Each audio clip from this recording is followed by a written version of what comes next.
Bueno, ahora bienvenidos al tema de salud sexual y reproductiva. También vamos a tratar lo que es el VIH.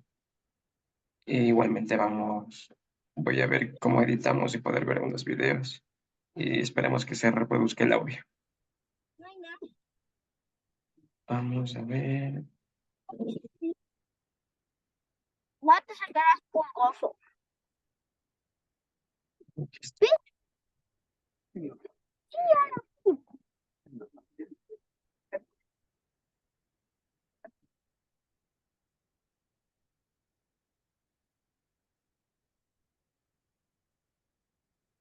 Perfecto.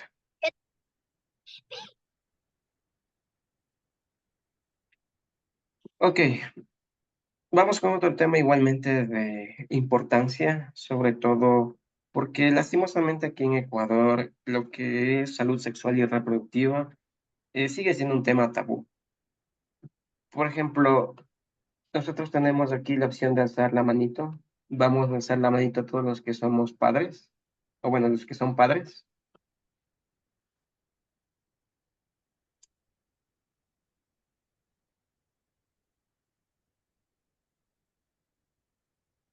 Patricia Martínez, señor Mario, muy bien. El señor Edgar,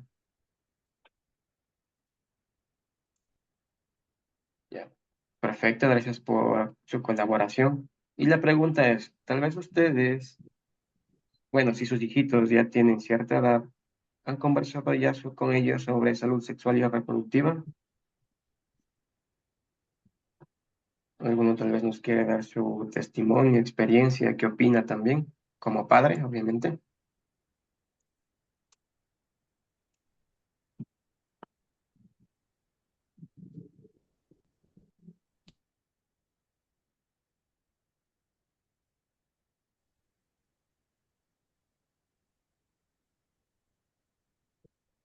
Bueno, hasta mientras piensa en una idea de que si ya ha conversado o no, vamos a continuar.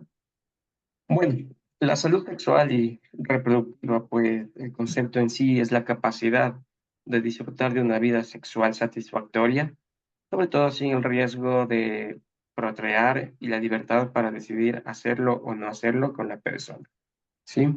Esto a breves rasgos es justamente lo que trata en sí lo que es la salud sexual y reproductiva. Ahora, obviamente en este ámbito, al ser también un tipo de salud, pues van a haber derechos. Entre los derechos reproductivos, principalmente se basa en el reconocer a que toda pareja e individuo decide libremente y responsablemente, sobre todo en lo que es el número de hijos que desea tener y la distancia de los nacimientos con un intervalo entre embarazos. Esto simplemente es la parte de reproducción. Lo que médicamente o por salud se recomienda es que el intervalo entre embarazos por lo menos sea mayor a 2 añitos, ¿sí? Debido a que si la mujer se queda embarazada después de que dio a luz, que sería unos 3, 4 meses, pues tiende a tener un mayor riesgo de padecer enfermedades, sobre todo asociadas a la presión arterial, como preeclampsia, o inclusive a los riesgos de abortos, debido a que prácticamente el cuerpo no está bien recuperado del embarazo anterior. Así que mucho con esa parte. Vamos a ver. ¿Por qué es importante la salud sexual y reproductiva? Pues principalmente porque esto implica a que las personas, ya obviamente con criterio y responsables, puedan tener una vida sexual segura, ¿No? satisfactoria, pueden reproducirse si lo desean o no, y sobre todo tener la libertad de decidir si quieren mantener las mismas y con qué frecuencia con la persona indicada. Ahora, hay muchos factores que influyen, sobre todo el acceso a servicios de salud sexual y reproductiva de calidad. Esto es muy importante debido a que tanto a adolescentes, jóvenes, personas, adultos, se les debe brindar la información, sobre todo con aval científico, que no afecte principalmente creencias o la religión, porque todo va de la mano, ¿sí? Juegan un papel vital importancia en el bienestar de una persona, correcto, porque todas estas ayudas técnicas le va a brindar más que nada a crear un punto de vista, a fortalecer también su criterio o qué opina sobre este tema para obviamente llevar un bienestar, tanto como persona y como sociedad. Vamos deslindando por partes. ¿Qué es la salud sexual? Pues por definición de la OMS, es un estado de bienestar físico y emocional, mental y social, pero que está relacionado con la sexualidad. Y no solamente la ausencia de enfermedad, disfunción o incapacidad. Es por eso, para que se logre una buena salud sexual, se debe sobre todo velar y que se hagan cumplir con los derechos que tiene cada persona. Por ello, estos deben ser respetados, deben ser protegidos y ejercidos a plenitud. Es por eso que vamos a ver cuáles son nuestros derechos. Y obviamente, lastimosamente, todos somos ignorantes debido a que ignoramos o muchas veces porque no tomamos en cuenta, por ejemplo, en el trabajo. No sabemos cuáles son los derechos o obligaciones como trabajadores, pese a que ahí tenemos el código de trabajo. Y lo mismo ocurre con lo que es la salud sexual. Tenemos muchos manuales, igualmente muchas normativas, en las cuales incluye todos los que son nuestros derechos. Ahora, ¿qué factores pueden afectar la salud sexual? Pues normalmente el temor a un embarazo no deseado, lastimosamente en Ecuador, bueno, en la región hispanoamericana, el embarazo adolescente es un problema de salud pública y es justamente en esa parte en la cual todos intervenimos, debido a que como adultos hasta cierto punto debemos guiar y orientar sobre todo a las generaciones que vienen atrás. Preocupaciones sobre infertilidad. Este tema también es muy crucial debido a que muchas parejas tienen problemas porque quieren quedarse embarazados, pero muchas veces el problema no solo es de la mujer, también es del hombre. Y por el concepto machista en el que vivimos, lastimosamente, el hombre no reconoce que tiene un problema y pues al final termina echándole la culpa a la mujer. Enfermedades de transmisión sexual, correcto. La OMS ha declarado que lastimosamente en 5 a 10 años, las enfermedades que principalmente van a causar más muertes en el mundo va a ser justamente enfermedades de transmisión sexual. Enfermedades crónicas como cáncer, enfermedades del corazón, sí, muchas veces muchos pacientes oncológicos o que padecen ya enfermedades crónicas tienen miedo justamente a tener relaciones debido a la falta de autoestima, la falta de confianza, que obviamente por la condición de base, pues se puede provocar esa condición, pero con un seguimiento, con una orientación y sobre todo con un apoyo en este tema, pues ellos también pueden gozar de una salud sexual reproductiva sin ningún problema. Ahora, medicamentos que afectan el deseo sexual o el rendimiento, sí, justamente hay muchos medicamentos, sobre todo medicamentos que sirven para tratar disfunciones psiquiátricas, los antidepresivos, por ejemplo, las benzodiazepinas que habíamos hablado. eh, Uno de los efectos adversos muy comunes es que disminuyen el líbido, porque obviamente el objetivo del medicamento es controlar que la persona esté hasta cierto punto neutral. Entonces, obviamente no va a haber emoción, no van a sentir el apego, no va a haber emociones para justamente llevar su vida sexual normal. Ahora, ¿cuáles son los derechos sexuales? Justamente lo que queríamos llegar. Pues principalmente el decidir de forma libre sobre mi cuerpo y su sexualidad, ¿sí? Ejercer y disfrutar plenamente mi vida sexual. Entonces, estos dos van de la mano. Manifestar públicamente mis afectos y que no sea discriminado, esto sí es muy importante. Decidir con quién compartir mi vida y mi sexualidad. Esto igualmente va de la mano de los dos primeros. Y sobre todo el respeto a mi intimidad y vida privada. Esto principalmente se ve a la parte médica, debido a que si usted tiene algún problema de esta índole y acude al médico, pues simplemente se debe establecer una buena relación médico-paciente para que prácticamente todo quede en forma reservada o privada.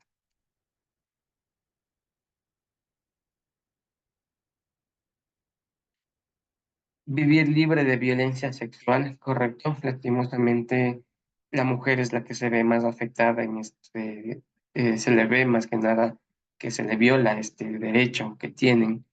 Niños, adolescentes, lastimosamente también son víctimas de este tipo de violencia. Libertad reproductiva, igualdad de oportunidades y equidad entre hombres y mujeres, sobre todo el acceso a lo que es planificación familiar, vivir libre de toda discriminación, prácticamente que englobaría el resto de derechos, información y educación sexual completa y científica, correcto. Lastimosamente, por el auge de la tecnología y sobre todo en redes sociales, hay mucha información basura, como se la llama, ¿sí? Y lastimosamente, si nosotros no tenemos ese poder de discernimiento, de justamente el cuestionarnos, pues vamos a tener cualquier cosa que nos digan las redes sociales. Entonces, en esta parte, lo que se recomienda simplemente es acceder o que ustedes pregunten personal médico, sanitario, de información técnica y científica, ¿sí? Ellos les van a guiar de una mejor manera. Servicios de calidad en salud sexual y salud reproductiva. Esto igualmente, lastimosamente, todo servicio de salud pública no nos brinda este derecho, ya que prácticamente a todo lo que es salud en sí se ha visto bastante que está desprotegida y no la han tomado mucho en cuenta. Derecho a la reparación efectiva en caso de violación de derechos fundamentales, correcto, que entra la parte de la justicia, que se debe tratar de velar justamente que no se violen esos derechos. Eso con salud sexual. Ahora salud reproductiva. Una salud buena prácticamente menciona como un estado general de bienestar mental y social en todo lo que refiere al ámbito reproductivo. Es decir, que ustedes puedan tener hijos o dejar una, una, una generación, una familia prácticamente. En sus derechos reproductivos tomen en cuenta que ustedes pueden gozar de una salud sexual y reproductiva, una maternidad o paternidad libre y elegida. Aquí prácticamente hay muchos entes o cuerpos legales que avalan justamente lo que es la maternidad y la paternidad, tienen derechos a los días por ley que les corresponde, igualmente a la remuneración. Ustedes tienen justamente, pueden gozar de estas licencias pagadas, derecho al matrimonio, formar una familia. Y esto sí, muy importante, la palabra clave es el consentimiento, ¿sí? El consentimiento de las dos partes, pleno de la pareja. Decidir el número y espaciamiento de sus hijos e hijas, correcto, cuánta familia quiero tener, pero tomar muy en cuenta de que, claro, está en su derecho, pero también deben pensar en qué futuro les podemos dar a nuestras generaciones. Entonces son muchos factores que influyen que a manera general, pues ustedes pueden gozar justamente de este derecho. Servicios y información sobre métodos seguros. Aquí se refiere sobre todo plenamente a planificación familiar. Lastimosamente, el embarazo adolescente se debe principalmente a la falta de aplicación justamente de estas medidas. Planificación familiar.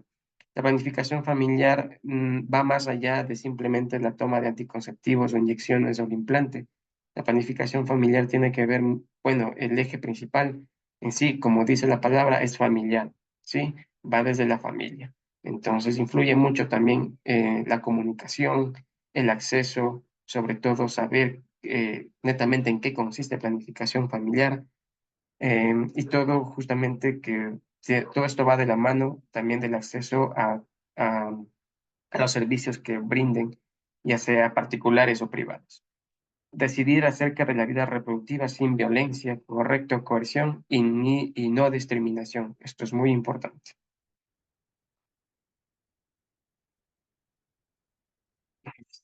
Por aquí. Ahora, en lo que se concierne al trabajo principalmente, va a haber muchos puestos de trabajo que pueden afectar su función reproductora. Entre ellos, por ejemplo, trabajar con radiación. Esto debido a que la radiación, ya sea rayos X, radiación ultravioleta o algún tipo de radiación, pueden justamente alterar lo que son hormonas, dañar, por ejemplo, en la mujer lo que son los ovarios, en el hombre, pues disminuir el conteo de espermatozoides. Trabajo con pesticidas, correcto, se ve más en agricultores o en personas que trabajan en florícolas, en la parte de agricultura. Los pesticidas, sobre todo órganos fosforados, carbamatos, dependiendo de la dosis, pueden llegar inclusive a ser venenos. Entonces, por el riesgo de intoxicaciones. diversas sustancias químicas y solventes, sobre todo personal que trabaja en laboratorios, personal industrial y lugares donde existen varias fuentes de calor. Sí, personal que esté expuesto a estrés térmico, por ejemplo, fundidoras, hay otros lugares, por ejemplo, empresas que se dedican a la fritura de alimentos. Entonces, prácticamente son muchos puestos de trabajo que también pueden influir en cómo se desarrolla la función reproductora de los trabajadores. Ahora, ¿qué riesgos o qué consecuencias pueden haber en el caso de estar expuesto a estos puestos de trabajo y si no son tomadas las medidas necesarias? Pues principalmente que la persona, la mujer o el hombre puede quedar infértil o su fertilidad se puede ver reducida.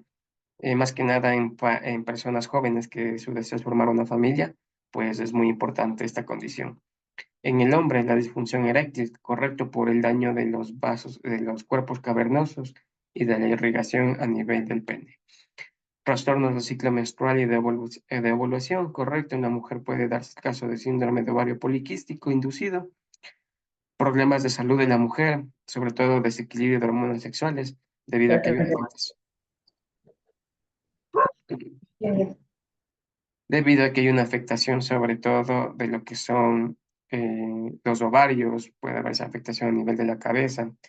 Mujeres embarazadas pueden presentar abortos espontáneos y más que nada si el embarazo ya está avanzado, pues el riesgo un parto prematuro, que el bebito nazca prematuro muy pequeño, pues es bastante alto. Y obviamente las consecuencias más adelante pues son mucho más trágicas, debido a que o bien el bebito sobrevive, en caso contrario puede quedarse con alguna secuela. Me confirman si se escucha ya.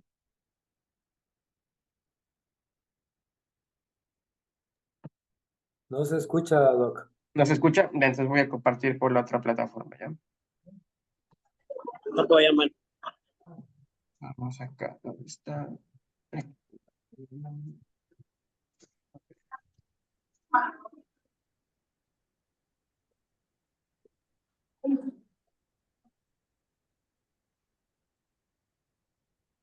A ver,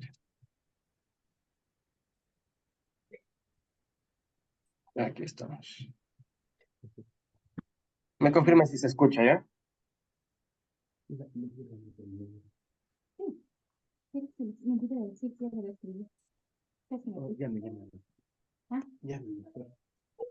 ¿Ahí se escucha? Pero no claramente, o sea, está algo mal el sonido. Eso.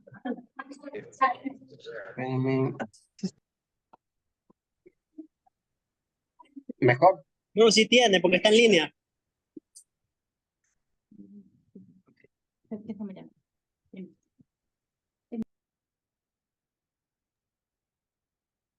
Yo no escucho nada, Doc. No, qué problema.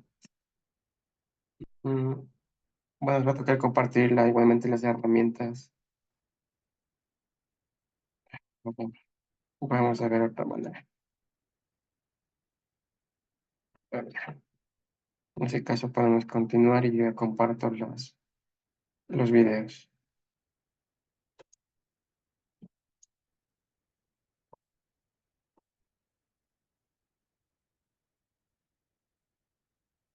Ok, bueno, vamos con consejos para cuidar sobre todo la salud sexual y reproductiva.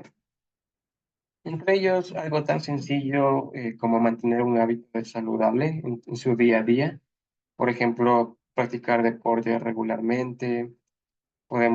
Se debe dormir las horas necesarias. Un adulto promedio debe dormir de 7 a 8 horas. Mantener una dieta equilibrada, sobre todo evitar consumir demasiadas harinas preparadas, por ejemplo, azúcares, muchas harinas, por ejemplo, el arroz ultraprocesado, este tipo de productos. No fumar, reducir el consumo de alcohol, como hemos indicado anteriormente. Hay mayores beneficios de dejar de consumir estos malos productos que obviamente seguirlos consumiendo. Cuide de su higiene íntima, sobre todo para disfrutar una vida sexual más saludable y placentera y para prevenir sobre todo lo que son enfermedades de este tipo. No realice conductas de riesgo. En la parte principalmente se recomienda normalizar el uso de preservativo, sobre todo para prevenir enfermedades de transmisión sexual o embarazos no deseados. Normalmente nosotros recomendamos a las parejas que haya la doble protección. ¿A qué nos referimos con la doble protección? Que tanto el hombre como la mujer deben cuidarse. Así estén casados, tengan una pareja estable, siempre se recomienda la doble protección. Controles médicos, correcto. El control médico, tanto médico como odontológico, se deben realizar por lo menos una vez al año, ¿sí? Igualmente en lo que es la mujer, se debe priorizar la revisión con el ginecólogo y en el hombre con el urólogo pasado ya los 45 añitos. Debido a por qué pasada esa edad, ya que en el hombre hay la edad como factor de riesgo para más que nada un screening prostático. Normalmente ya no se realiza el tacto, pero es conveniente que se hagan los exámenes de laboratorio o si es necesario, pues, o si hay sintomatología urinaria, pues que se haga un eco prostático, ¿sí? Ahora, VIH. VIH lastimosamente ya no tiene el mismo impacto que lo tenía en los años 80, debido a que obviamente fue ahí cuando ocurrió el boom de esta enfermedad. Pero hoy en día también hay bastantes pacientes de este tipo que justamente por ser un tipo de enfermedad que tiene un alto índice de discriminación, pues no se le toma mucho en cuenta. Ahora, ¿alguno de ustedes conoce la diferencia entre VIH y SIDA? Que nos pueda ayudar, levanta la manito, que nos pueda ayudar.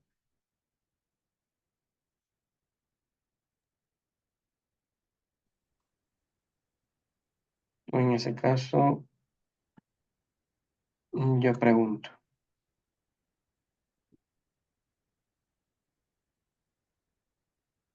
Ok, el señor Miguel Pérez, ¿conoce la diferencia entre VIH y SIDA?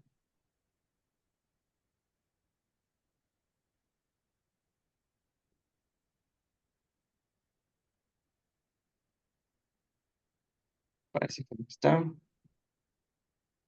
Doctor, desde mi punto de vista, me parecería que el VIH es la Ujú. persona que está contagiada con el virus Ya. y el SIDA sería las personas que son, que tienen los, a ver, síndrome de inmunodeficiencia, Ujú. serían las personas que lo, ¿cómo es que solo, cómo es, presentan los síntomas? Ya, sí, justamente, gracias Inge por su colaboración. En efecto, lo que es el VIH justamente es la persona infectada netamente con el virus y el SIDA en sí ya es la enfermedad que se ha desarrollado con el tiempo debido a que prácticamente el virus ya se ha tomado todas las defensas. Entonces, justamente, VIH, virus que al ingresar al organismo ataca al sistema inmune y lo deja vulnerable a infecciones. Y el SIDA prácticamente ya es la etapa más avanzada, es decir, el último periodo de la enfermedad netamente hablando. Aquí es cuando la persona prácticamente es propensa, proclive, susceptible a cualquier tipo de enfermedad oportunista, más que nada enfermedades respiratorias. Entonces, llamémosle como que VIH en la infección primaria y SIDA ya prácticamente en la etapa final de la enfermedad. Entonces, claro, como VIH, conocido como el virus de inmunodeficiencia adquirida, es el causante del SIDA, que es la etapa terminal justamente de la enfermedad. Ahora, lastimosamente la persona puede pasar un periodo, tiene un periodo de ventana que inclusive puede ser de años, como manifestaciones clínicas en meses, pero el problema es ese, justamente que no sé, una persona que pueda que haya estado expuesta al VIH, ya vamos a ver las causas de transmisión, las vías de transmisión, pues puede estar como puede estar infectada y qué sé yo, 5 o 10 años empieza a manifestar los síntomas. Entonces, justamente ese es el problema. En sí, lo que hace el virus es atacar al sistema inmune, sobre todo a las células que se encargan de las defensas. Entre ellas están los linfocitos T, las natural killers, que lo que hace el virus es simplemente neutralizarlas, las capta todas y las deja, como decir, inválidas. Y es por eso que la persona con VIH pues se enferma muy seguido. La transmisión, justamente, principal por vía sexual. La sanguínea, por ejemplo, al recibir transfusiones sanguíneas de fuentes de transfusiones que sean, no sean seguras y sobre todo, y también otra vía de transmisión, pues es la vertical, es decir, en el momento del parto. Vamos a hablar sobre mitos y verdades ya que engloban este caso de la sexualidad en base al VIH. Por ejemplo, mitos que con un apretón de manos, un beso en la mejilla me puedo contagiar de VIH, pues es un mito netamente, es algo que no tiene sentido. Mediante el aire o el agua, tampoco. Por picadura de insectos como mosquitos, imposible. Compartiendo un plato de comida, tampoco negado. Ahora, ¿cómo sí se transmite? ¿Cómo son o qué cuestiones están, eh, cuáles son verdades en base al VIH? Pues sí se puede transmitir mediante la leche materna, debido a que el tamaño del virus es tan pequeñito que sí puede atravesar las barreras, entonces sí se puede contagiar compartiendo agujas y jeringas u otros materiales de inyección. Aquí sobre todo esto se da en pacientes consumidores de drogas, en los cuales pues se comparten justamente las mismas, se inyectan, comparten las mismas jeringas uno otro, inclusive en grupo. Entonces aquí hay un mayor factor de riesgo, hay un peligro para contraer justamente esta enfermedad. Por transfusiones sanguíneas, correcto, que no hayan pasado los estándares de calidad, sobre todo de filtración, al momento de realizar los procesos, muestras contaminadas, por practicar relaciones sexuales sin protección con alguien infectado. Esta verdad se da mucho más en personas que son homosexuales, es decir, hombres con hombres. Es las prácticas que ellos mantienen, es por eso que ellos tienen un mayor riesgo de padecer esta enfermedad. Y no solo VIH, también otro tipo de enfermedades, por ejemplo, gonorrea, sífilis, cándida, infecciones por hongos, principalmente. Ahora, ¿cuáles son los factores de riesgo de esta enfermedad? Pues como ya hemos indicado, mantener relaciones sexuales sin protección, tener otra infección concomitante, por ejemplo, en las famosas ITS, ya sea sífilis, herpes, clamidia, gonorrea, sufrir de lesiones accidentales por pinchazos de agujas, inclusive entre trabajadores sanitarios. Esto se ve más en personal de salud, en hospitales que manejen diferentes tipos de cortopunzantes sobre todo, o que manejen más que nada secreciones, o sea, en contacto con productos hemoderivados como sangre o o pacientes que hayan sufrido accidentes. Compartir agujas o jeringuillas, recibir inyecciones, transfusiones de sangre, trasplantes contaminados, y sobre todo procedimientos médicos que impliquen cortes, ¿ok? Entonces, todo esto tiene que ver como factores de riesgos asociados a, tal vez, a tratar, a contraer VIH. Ahora, ¿existe vacuna o tratamiento? Actualmente no existe una vacuna preventiva, es decir, algo que le cure totalmente. Hubo un caso en Inglaterra de una paciente que se curó netamente del VIH, pero obviamente toda esta información que nos brindan deben tratar principalmente, deben pasar más que nada a través de ensayos clínicos que toman años. Entonces, obviamente, eh, hemos escuchado también que la industria farmacéutica menciona que ellos tienen la cura del SIDA, tienen la cura del cáncer y no la sacan al mercado porque obviamente les conviene tener a la gente enferma, porque caso contrario, si tienen personas sanas, ¿quién consume sus productos? Pero claro, obviamente todo esto son especulaciones que obviamente ponerse a pelear con monstruos de la farmacéutica, pues no tiene ningún sentido. Así que habrá o no habrá, pues esa parte no lo sabemos. Pero que obviamente hay un tratamiento para evitar que el sistema inmune disminuya, pues sí, antirretrovirales, que justamente es el tratamiento para mantener un conteo viral bajo y justamente la persona puede realizar su vida normalmente. El tratamiento no va a matar el VIH, como indicamos, únicamente va a mantener un número de copias bajísimo que prácticamente pasa imperceptible, pero que la persona obviamente va a seguir teniendo el virus en su cuerpo. Em, Listo. Ahora, hay que recordar que el tratamiento es individualizado, es prescrito, orientado y debe ser modificado únicamente por especialistas.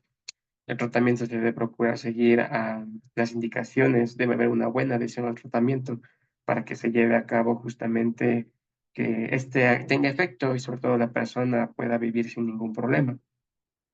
Ahora, el problema con este tipo de tratamientos son los efectos adversos. Muchos de estos medicamentos provocan muchas molestias por las cuales los pacientes abandonan el tratamiento. y es por eso que aparece la resistencia, ¿sí? Y muchas veces los medicamentos que se utilizan, pues normalmente ya no sirven, porque prácticamente tanto virus o bacterias pues mutan y se vuelven más fuertes. Ahora, ¿cómo vengo justamente? No solo el VIH, sino otro tipo de enfermedades que están asociadas a lo que es este concepto de la salud sexual y reproductiva, es justamente algo tan sencillo, lastimosamente igual sigue siendo tabú, el poder acudir a una farmacia y solicitar preservativos. Muchas de las encuestas que se realizan al personal, a las personas en sí, es porque tienen miedo, tienen vergüenza, y es por eso que también no hay un libre acceso a los mismos, a los métodos de planificación, el por el cual la persona eh, puede estar con este peligro de infecciones. Y no solo infecciones, también en los embarazos no deseados, ¿ok? No compartir ningún tipo de jeringa o aguja, extremar precaución si existen heridas, sobre todo que haya componente sanguíneo, sobre todo que puedan ustedes estar expuestos. Por ejemplo, esto puede ocurrir, qué sé yo, en accidentes de tránsito que ustedes presencien y quieran ayudar a brindar primeros auxilios. Hay mucho ojo. Mujeres infectadas con VIH que deseen quedarse embarazadas, pues en ellas se debe iniciar el tratamiento lo más pronto posible, justamente para mantener un control de las copias virales en lo más bajo posible. En el Ecuador, pues los primeros casos se detectaron en el 84. Fue una epidemia, se concentró sobre todo en poblaciones claves.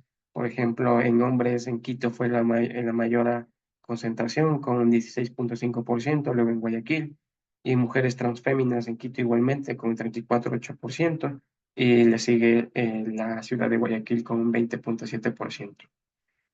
Ahora el impacto psicológico.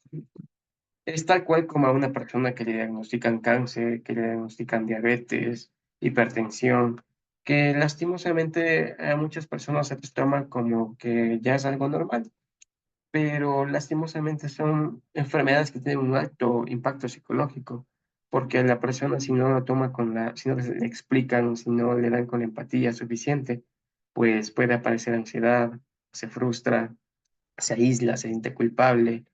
Si, por ejemplo, en la familia, si que tiene hijos, pues obviamente es más complejo. Es importante que el paciente debe asimilar que es justamente una enfermedad que no tiene cura y lastimosamente, pues esto puede llegar a afectar si no se tiene una intervención psicológica o psiquiátrica oportunamente. Y obviamente el compromiso también es de la sociedad, de la comunidad, el de no estigmatizar y convertirnos sobre todo en una red de apoyo. Ya pudimos observar que las fuentes de contagio son otras a las que no supuestamente teníamos en mente. Así que prácticamente no debería haber por qué no poder ayudarle a estas personas. No se escucha, bueno, el video ya va. Ya. Perfecto. Listo. Hemos indicado por la cuestión del Zoom que únicamente nos permite cierto tiempo limitado. No podemos extendernos un poquito más, pero ya vamos a ver si podemos ver otra plataforma que nos permita compartir un poco más de tiempo y ver si podemos ser más dinámicos, que todos participen. Muchas gracias, Doc. ¿Tenemos alguna pregunta, duda, observación, comentario que ustedes tengan? Para ser todo quedó claro. Listo. Y que le vamos, como le indiqué, a las personas de otras provincias para hacerles llegar el test de tabaco, alcohol y drogas para que llenen. Y a el personal de Quito, pues hacerlo cuando vayamos a la visita. Listo, doctor. Ujú. Y con eso, como les comenté, nos vamos a ver, me parece que es el otro mes o este mes mismo. Pero bueno, cuando nos veamos nuevamente, vamos a socializar justamente los resultados y ya tenemos las pruebitas de todos. La visita es del lunes 17, doc. Sí, me refiero a la próxima charla con todos. Ahí socializamos ya los resultados y ya tenemos las pruebitas. Listo, doctor. Ujú. Listo, les agradezco por su tiempo, que tengan un buen fin de semana. Ya nos vamos a estar volviendo a ver, ¿ok? Gracias por su atención. Muchas gracias, buenos días. Buenos días a todos. Gracias, buen día con todos. Gracias.